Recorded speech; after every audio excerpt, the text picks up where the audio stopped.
Bonjour tout le monde, bienvenue à cette deuxième édition des Manchettes de la GRIX présentée par vos conseillers en relations clients. Nous sommes les trois présents, M. Badreddine Lamoudi, M. Alain Leduc et moi-même, Éric Hébert. Tout d'abord, j'aimerais vous remercier pour ceux qui nous ont transmis des commentaires et suggestions. On aimerait revenir sur un commentaire qui est revenu à quelques reprises à l'effet que les sujets n'étaient peut-être pas traités en profondeur, mais juste sommairement à l'intérieur du webinaire mensuel. En fait, on voulait aussi réitérer notre intention plutôt avec les manchettes. En fait, ils ont été créés pour vous informer de nouvelles que nous avons jugées importantes de souligner durant ces webinaires-là. Ce sont des sujets qui sont à annoncer ou qui ont déjà été annoncés via des communiqués. Nous avons prévu une vingtaine de minutes pour les partager, ce qui laisse peu de temps pour rentrer dans les détails. On sait que vous êtes très occupés, vous recevez beaucoup de communications de notre part et d'autres fournisseurs. Alors, nous, on voulait juste amorcer, si vous voulez, la discussion face à ces sujets-là, alors que vous avez des fois pas le temps de revenir sur ces sujets-là dans votre travail quotidien. Donc, si vous voulez plus d'informations sur un sujet donné, je vous invite premièrement à nous poser des questions, soit à la fin en ouvrant votre micro ou également dans la section questions et réponses. Donc, on privilégie la section questions et réponses et non le clavardage ou le chat. Alors, si suite à ça, vous voulez encore plus de détails, je vais vous inviter à communiquer directement aussi avec votre conseiller relations clients pour avoir un petit peu plus de détails. Donc, à l'ordre du jour aujourd'hui, je viens de faire mon petit mot de bienvenue. Alors, par la suite, ce qu'on va voir, ce sont essentiellement les nouvelles du mois. Et ensuite, comme je vous le disais tout à l'heure, on s'est gardé toujours une petite dizaine de minutes pour répondre à vos questions ou si vous voulez échanger si vous voulez partager vos commentaires ou faire d'autres suggestions directement. Alors, pour les nouvelles du mois, ce mois-ci, on va parler d'abord de la facturation annuelle et l'ajustement tarifaire pour l'année. On va également parler du Mosaïque Portail. On va également aussi parler sur les différentes formations, les mises à jour des éditeurs de rapports. On va parler également de la procédure du changement de nom de domaine. On va glisser un mot sur la fin des activités de CIMAX. On va également vous parler de Mosaïque Data ou espace données. Et enfin, on va revenir sur certaines petites nouvelles en vrac. Et enfin, comme on vous l'a dit tout à l'heure, on va prendre une petite période de questions pour échanger avec vous. Alors, la facturation annuelle, donc comme à chaque année, vous allez recevoir votre facture annuelle au printemps. On voulait juste réitérer ça pour ceux qui, entre autres, là, il y en a certains qui sont nouveaux dans les CSS ou les CS. À chaque année, on envoie une simulation de facture qui va se faire dans la semaine du 15 mars. Également, juste avant ça, dans la deuxième semaine du mois de mars, on va avoir vous allez recevoir les détails sur l'ajustement tarifaire de 2021-2022. Et la simulation de facture, elle aussi, est accompagnée d'une communication de la part de vos conseillers relations clients qui vient vous présenter l'ensemble des changements qui ont été faits à la facturation annuelle. Une fois que vous avez reçu votre simulation de facture, juste pour vous dire, ceux qui ne sont pas habitués, la simulation de facture vous arrive par, comme je le disais, un document explicatif de votre conseiller relations clients, mais également un fichier sous forme Excel qui fait une énumération, si vous voulez, de vos produits et des montants qui y sont alloués. Donc, suite à la réception de cette simulation de facture-là, vous avez 60 jours pour vous désister de certains produits de votre portfolio. Donc, vous avez reçu votre simulation, vous la regardez. Si vous avez des questions, vous nous contactez, nous, les conseillers relations clients, et on en discute.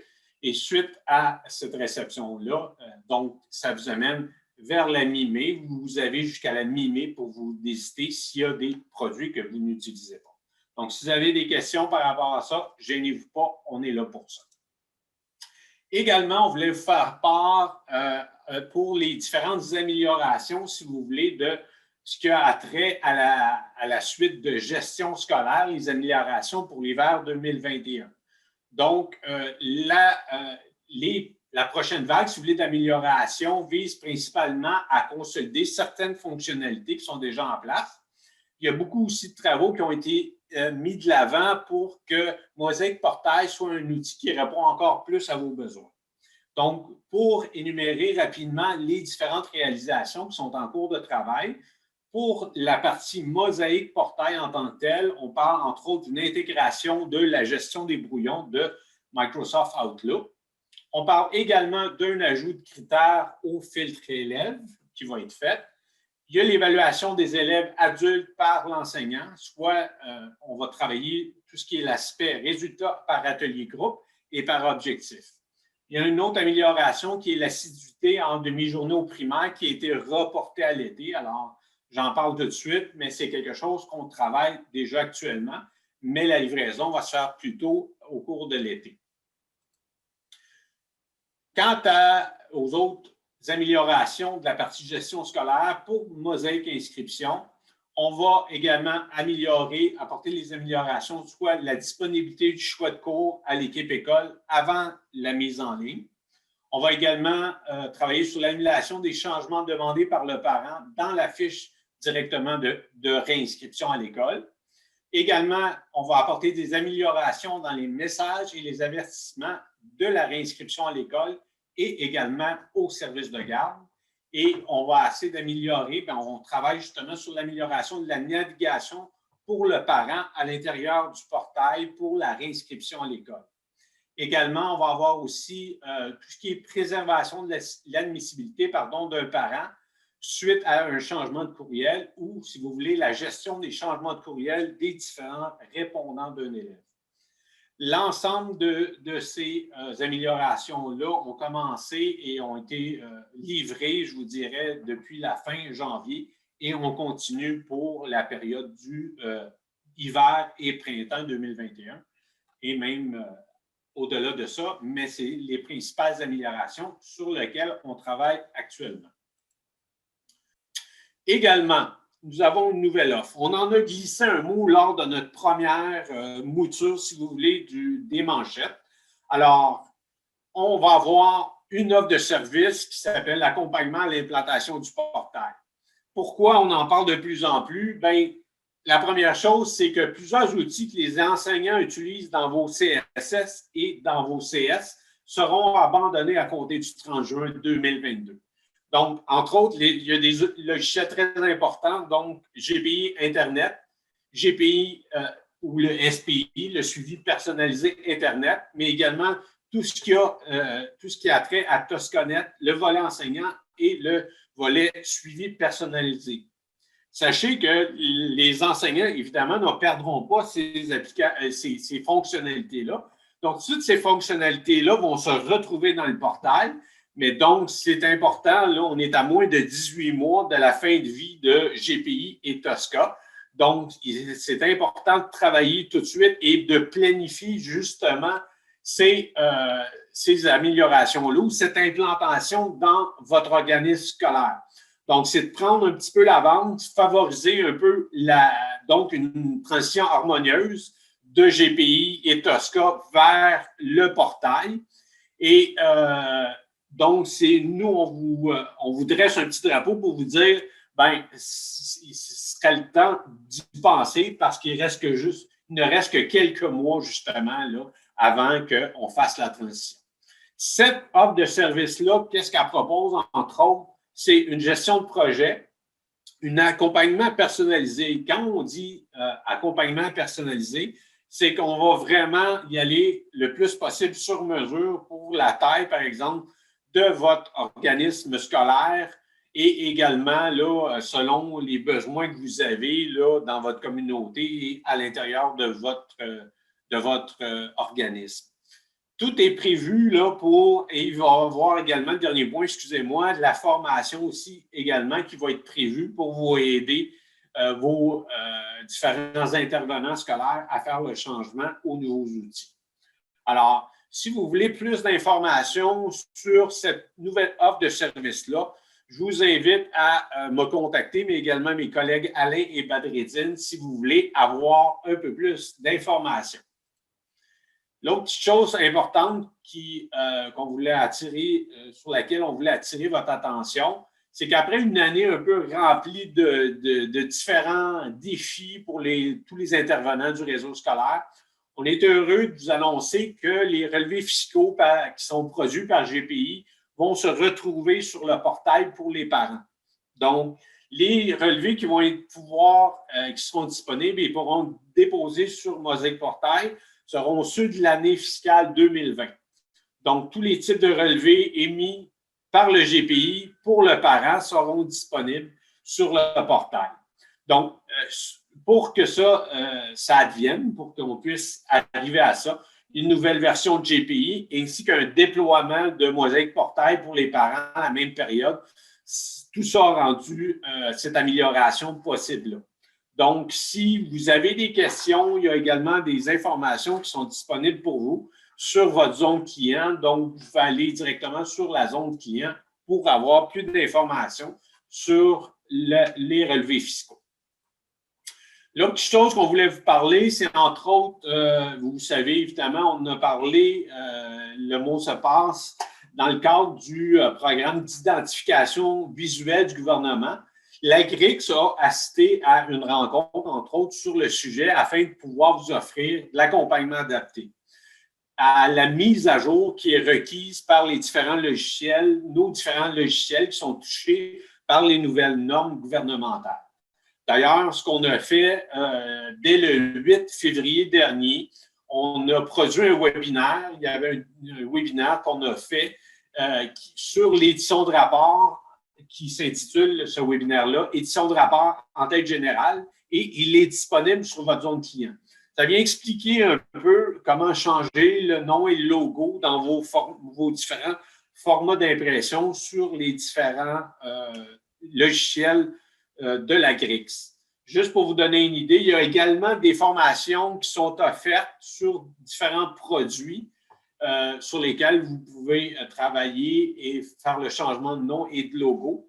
Je vais les nommer rapidement, mais sachez que c'est disponible sur l'espace formation, entre autres, et également sur la zone client. Donc, il y a des billets vous pouvez surveiller vos billets sur la zone client. Donc, il y a entre autres achat. Il va y avoir une formation qui sera disponible, là, qui est disponible le 1er avril prochain. Il y a également Géobus le 24 mars. GPI, il y a 4 dates, l'éditeur de rapport. Il y a le 22 et 23 mars, 31 mars et 1er avril. Le GPI pour tout le volet bulletin sera le 1er avril également. Et on aura également Tosca, éditeur de rapport, les 12 et 15 avril prochains. Donc, surveillez ça. C'est les formations qui viennent sur les produits principaux pour tout ce qui a trait aux normes visuelles à l'intérieur du programme d'identification visuelle du gouvernement. Ensuite, la procédure de changement de nom de domaine et les normes graphiques. Donc, encore une fois, à la suite de l'annonce du changement de nom des organismes scolaires, il est possible que vous souhaitiez aller de l'avant avec l'ajout d'un suffixe UPN, par exemple, et la modification de l'UPN de vos utilisateurs actuels. Ce changement-là doit être orchestré avec minutie avant de commencer la procédure. Ce qu'on a fait, c'est qu'on a entre autres déposé un document sur la zone client qui s'appelle Ajout d'un nouveau suffixe. Le nom complet, c'est Ajout d'un nouveau suffixe UPN à votre AD qui énumère, si vous voulez, les modifications apportées à nos différents systèmes ainsi que le fonctionnement de ces derniers qui ne soient pas interrompus. Donc, pour maximiser la procédure et qu'il n'y ait pas d'interruption des différents systèmes, on a ajouté ça qui vient vous donner un peu la procédure. Je voulais juste attirer à votre attention, si vous optez pour un changement de nom de domaine plutôt que l'ajout d'un suffixe UPN, le document va vous être utile, mais seulement en partie. Dans ce cas-là, je vous suggère de vous référer aux documents originaux d'installation des différents logiciels, mais également de contacter notre équipe technique via, par exemple, un billet si vous avez des questions. Donc, on vous suggère justement de faire quelques démarches pour aller chercher de l'information avec nos équipes techniques pour éviter que des services, par exemple, soient interrompus. L'autre chose que je voulais vous parler, entre autres, c'est CIMAX. Pour ceux qui ne sont pas familiers, rapidement, c'est un logiciel d'aide à la gestion des activités d'investissement en infrastructure.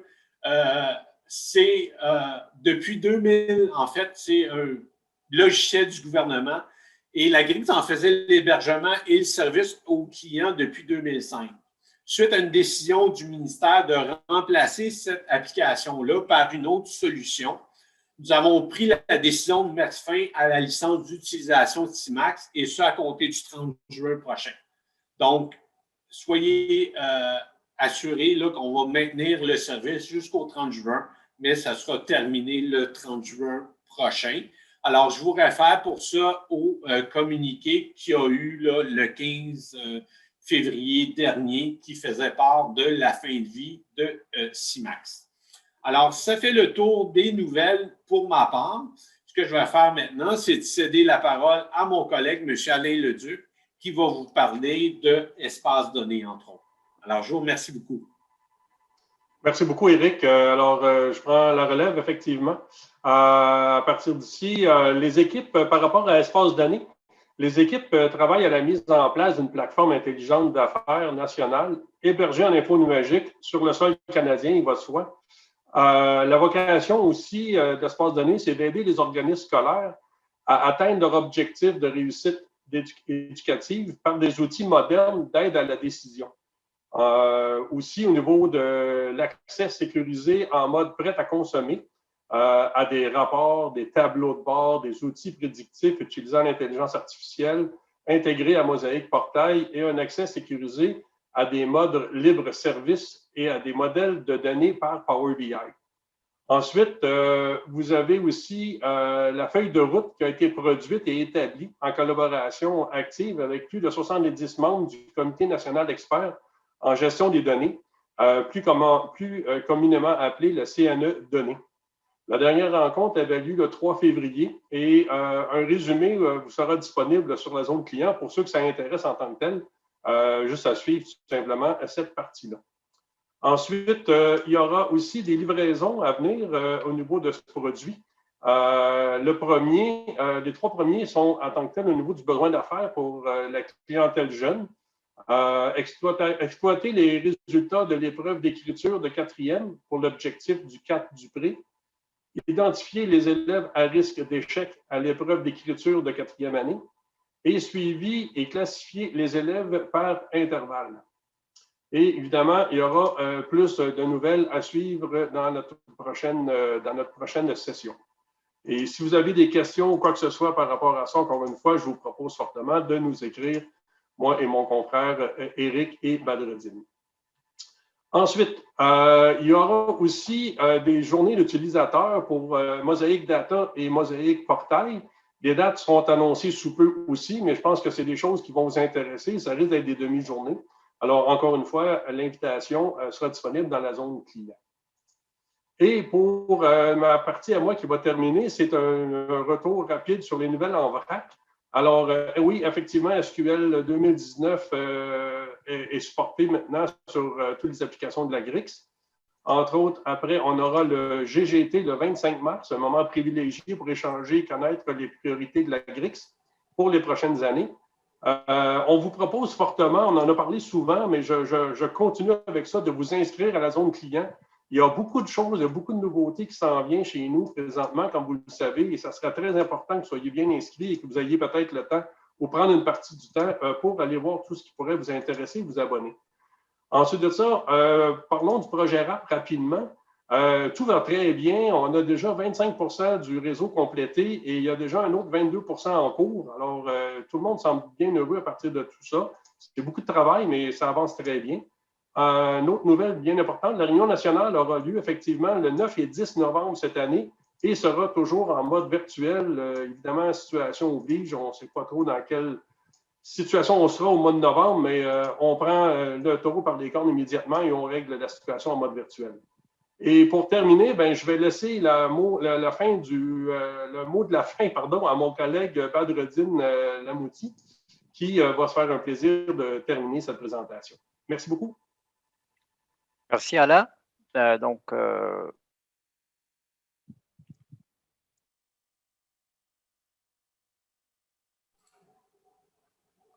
Allô Alain? Oui, c'est à toi, Badreddine, tu peux y aller. Vous m'entendez? Oui, ouais, c'est ça. Donc, le mot de la fin, on vous remercie beaucoup. On est prêt à prendre des questions. Bien sûr, on vous invite à notre prochain rendez-vous qui aura lieu le 25 mars à 11h30. Donc, on vous souhaite très nombreux. Notre prochaine étape va être la période de questions. Mais avant ça, nous aimerions avoir vos commentaires. Très important pour nous continuer à nous améliorer. Donc, nous allons mettre à vos dispositions à l'instant même un petit sondage auquel on demanderait que vous nous répondiez pendant qu'on est tous en ligne. Ça va nous aider à recevoir votre avis et le prendre en considération pour améliorer nos prochaines sessions.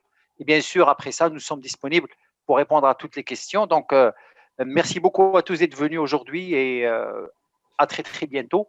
Le 29 mars à 11h30 est un rendez-vous. Donc, je vais vous donner tout de suite le sondage.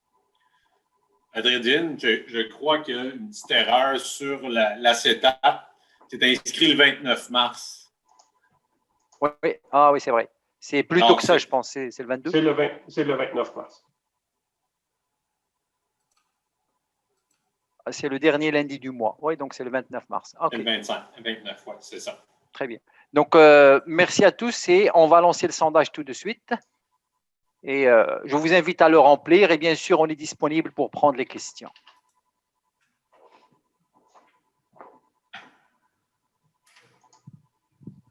Je crois qu'il y avait une première question, Badreddine, au niveau du… Oui, je vais aller la voir tout de suite. Donc, c'est Madame Caroline Bellil.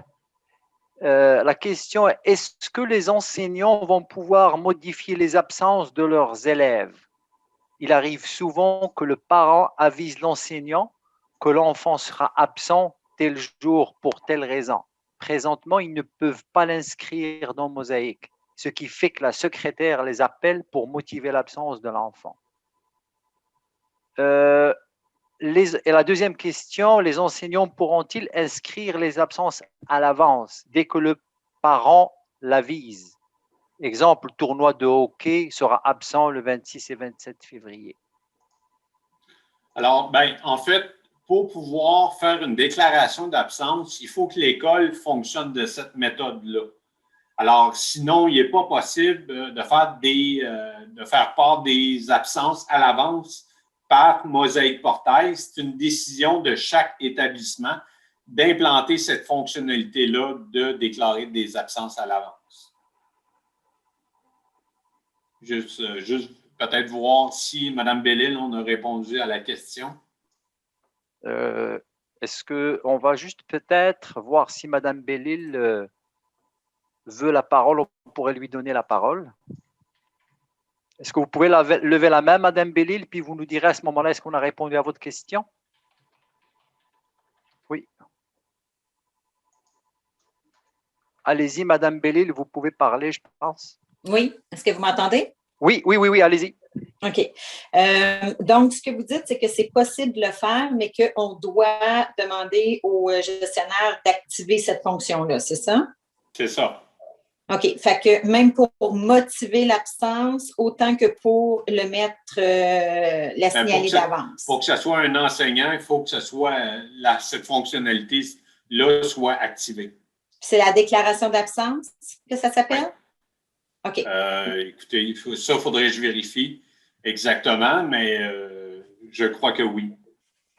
OK. C'est parfait. Je vous remercie. Merci. Merci. Nous avons une autre question de Kathleen Boulian. Madame Boulian, y a-t-il de l'avancement quant aux travaux en lien avec l'intégration du plan d'intervention dans Mosaïque Portail?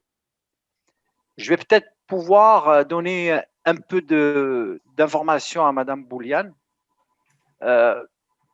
Il y a des travaux qui sont en cours. Nous n'avons pas beaucoup de détails là-dessus, mais très prochainement, le résultat de ces travaux-là va être mis à votre disposition. Mais oui, c'est sur le bureau, puis on est en train de travailler là-dessus. Nous avons une autre question. David Karl.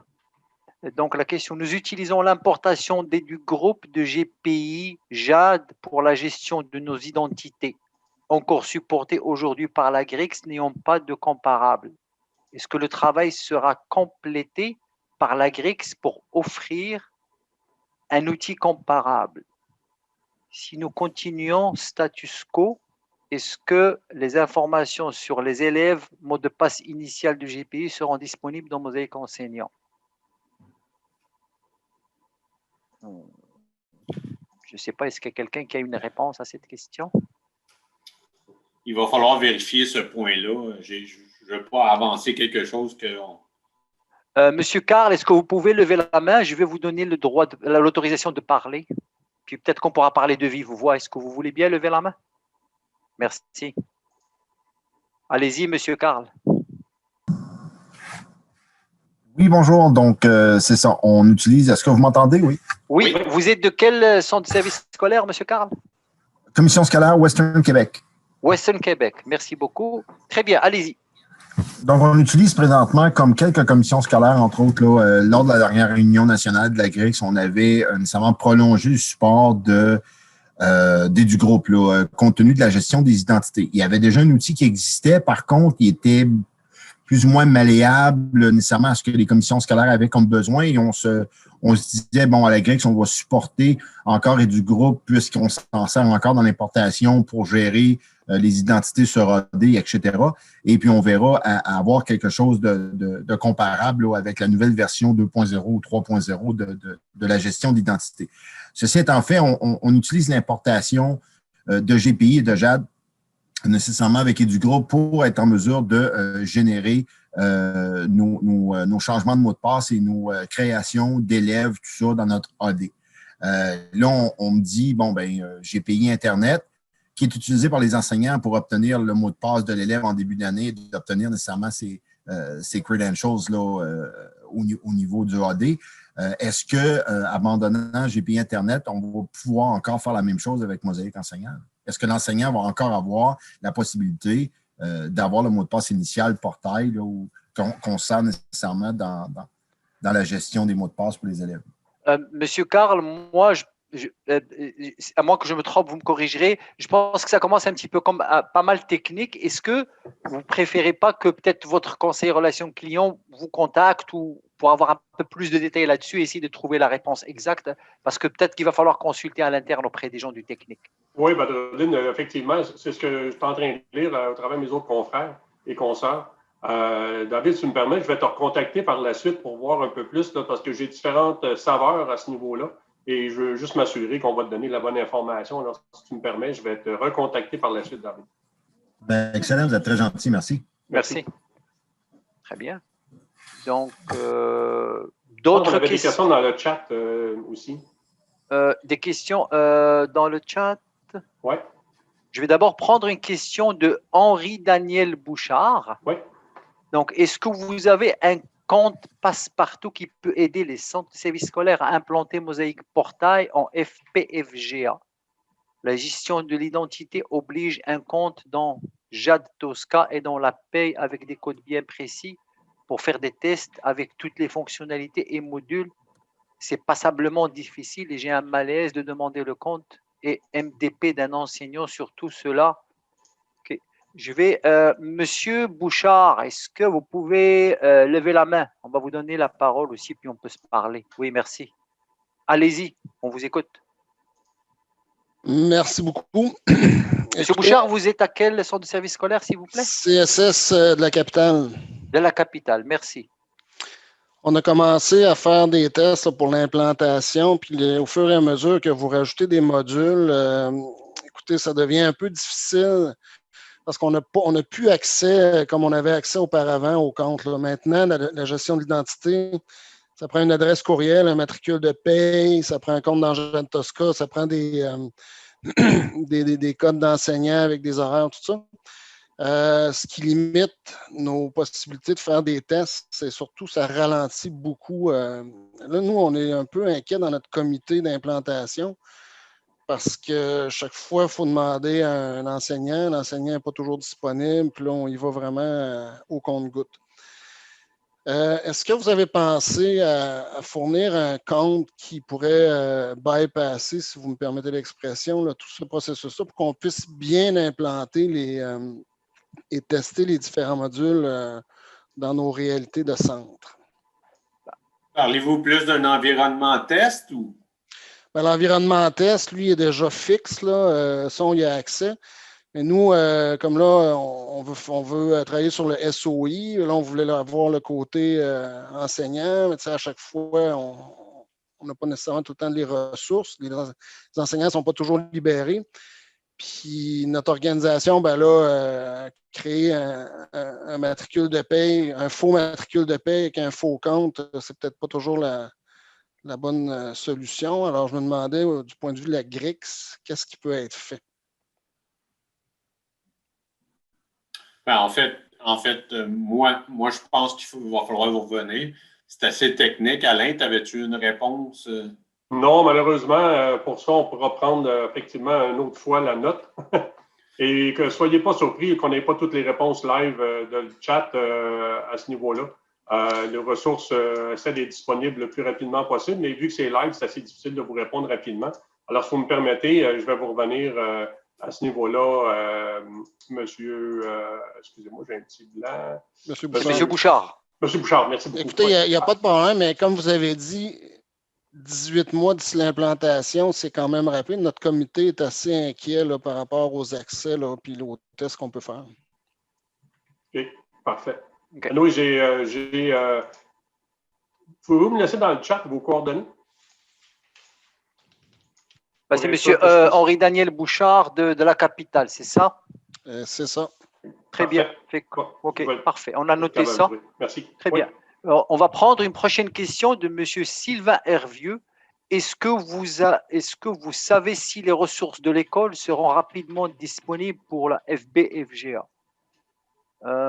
Monsieur Hervieux, si vous voulez bien lever la main, puis on va se parler de vive voix.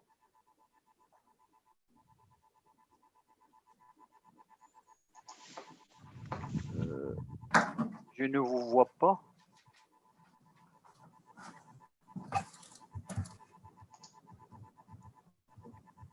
Monsieur Hervieux. Ah, pardon, excusez. Voilà. Allez-y, monsieur, on vous écoute. Monsieur Hervieux, vous pouvez activer votre micro et parler.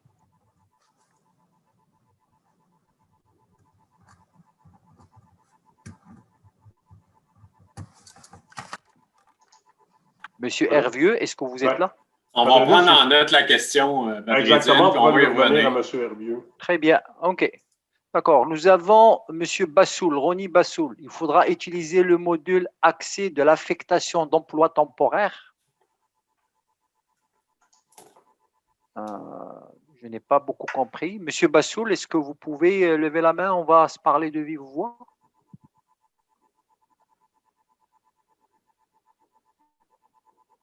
OK. Allez-y. Monsieur Bassoul, allez-y, vous avez la parole. Oui, merci. C'est pour répondre à la question précédente, pour avoir un accès d'un rôle qui n'est pas le sien dans Mosaïque et faire des tests. La GRIX a implanté il n'y a pas longtemps une façon de faire en passant par une base de données Access, qui va être reliée à la paye sans altérer la paye et qu'on peut utiliser pour aller se mettre à un groupe d'emploi différent du sien et pouvoir accéder comme directeur ou enseignant. Bien sûr, en tant qu'enseignant, si on n'a pas de groupe, on ne peut pas voir les élèves dans un groupe. Mais on peut, par exemple, voir les élèves de la classe si on a besoin. Donc ça, c'est, j'imagine, merci beaucoup, M. Bassoul, c'est un complément d'information à l'intention de M. Bouchard? C'est ça. C'est bien ça. Okay. 23. Okay. Une autre question de Mme Isabelle Lachance. Nous avons les mêmes inquiétudes que M. Bouchard, Mosaïque Portail, compte test. Madame Lachance, pouvez-vous lever la main, s'il vous plaît? On va vous parler. C'est la même question, Badreddine. C'est Ouais, juste c'est savoir à quel centre de service scolaire pour qu'on Ouais, puisse c'est lui ça. répondre. OK.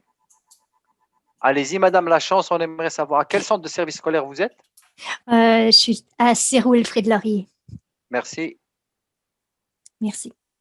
Donc, c'est la même question que M. C'est- Bouchard, c'est ça? C'est la même question, puis aussi, c'est ça, avoir accès aussi au compte étudiant, voir comment un interagit avec l'autre, c'est quoi comment on peut dire, supposons, de montrer aux enseignants si on fait telle action dans le compte enseignant, voici le résultat dans le compte étudiant.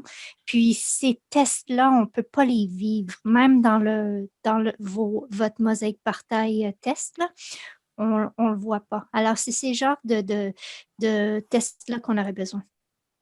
Parfait. Oui, On va vous revenir. Je vous remercie beaucoup. merci à vous. On a la même question avec la CSSDM aussi, avec M. Yann Hua, qui pourrait, s'il veut prendre si c'est la même chose, peut prendre la parole s'il veut rajouter quelque chose. OK. Monsieur François Léveillé, également la réponse pour la question, Monsieur Bouchard. Je suis de la CSS Rivière du Nord. OK, donc cette question-là, apparemment, intéresse tout le monde. Oui. Monsieur François Léveillé. Très bien. Donc, ce qu'on fera, c'est on demandera une communication qu'on va envoyer, nous, peut-être chaque relation client à nos clients pour être sûr que ce point-là soit plus clair. Exact. OK, on a la même chose de centre de service scolaire VT. Pardon? Vallée des Tisserands. Vallée des Tisserands, exactement. On a aussi la même chose. C'est pas mal toute la même question qui revient. Ouais, même chose pour CSEM aussi. OK. J'ai la même chose dans le chat en passant. Donc quelques questions qui reviennent la même chose aussi. Là. Très bien. Ça, on va vous revenir. Très bien. Est-ce qu'il y a d'autres questions à part celle-là qui a suscité l'intérêt de tous? Même chose pour, je pense, English Montréal aussi. Kassem, M. Azoumni nous a posé la même question. Et Mme Julie Deschênes aussi, Bois-Franc. OK, très bien. Fait qu'il semblerait qu'il va falloir qu'on communique la réponse à cette question-là à tout le monde pour donner réponse à tous. Oui. On va le faire sans exception. Ouais. Très bien. Est-ce qu'il y a d'autres questions? Vous pouvez voir dans le chat, j'ai répondu à une en particulier qu'on avait, une personne qui demandait qu'est-ce qui remplaçait le CIMAC. Le produit du MEC est appelé le GIEES. Malheureusement, j'ai pas l'initiale, j'ai les initiales, mais je n'ai pas le terme exact. Et c'est une initiative du ministère directement. OK, très bien. D'accord. Merci tout le monde d'avoir été présent. Alors, si jamais, comme on le disait au début de la présentation, c'est fait pour être une amorce de discussion avec vous. Si vous avez des questions qui vous reviennent, n'hésitez pas à nous les poser.